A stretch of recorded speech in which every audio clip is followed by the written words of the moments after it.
And Juliana, let's go back to the Middle East. Israel's election is too close to call. Exit polls put Benny Gantz's blue and white party tied with Benjamin Netanyahu's right-wing Likud party.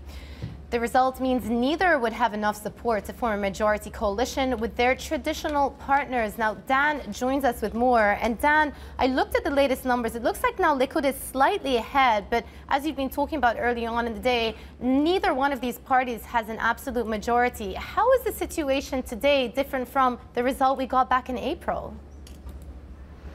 Well, the situation is still very fluid, Jomana. What we've seen is Israel going to the polls for a second time this year and delivering a result that is still too close to call. This is a stunning blow for the long-serving Prime Minister Benjamin Netanyahu, who has failed to deliver his party a commanding majority, essentially asking the people of Israel to give him another vote of confidence at a time when he is facing multiple corruption charges at home and criticism over a campaign that directly aligns him with the US President Donald Trump and the Russian President Vladimir Putin. It's also somewhat of a disappointment for his chief rival, Benny Gantz, as well, the more centrist candidate, a former military man who has also only received 32 of a necessary 61 seats in this 120-seat parliament.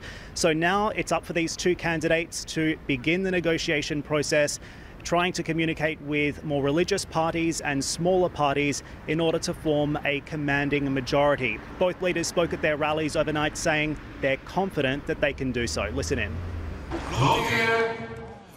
There will not be, and there cannot be, a government that leans on Arab anti-Zionist parties, parties that negate the very existence of Israel as a Jewish and democratic state.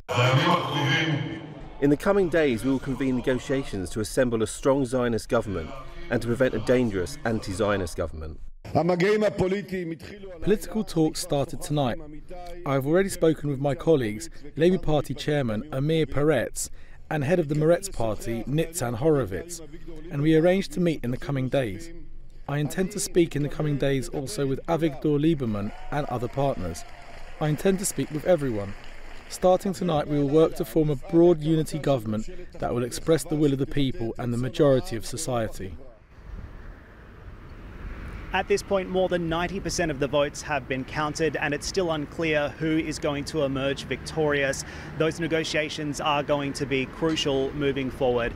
At the same time, though, this was an election that wasn't necessarily run on a traditional platform as well. The economy not necessarily taking centre stage here, rather security and defence were the key focal points as this election campaign got underway. In the lead up to the polls, we actually saw the Prime Minister Benjamin Netanyahu really leaning into his far-right base, promising to annex key parts of the West Bank as Israeli territory and claim Palestinian settlements. That, of course, angered the Palestinian Authority. It also angered the Arabs as well, including the Saudi Foreign Minister, who described that as a dramatic escalation. If he does emerge victorious, this could have the potential to seriously change the relationship that Israel has with the United States.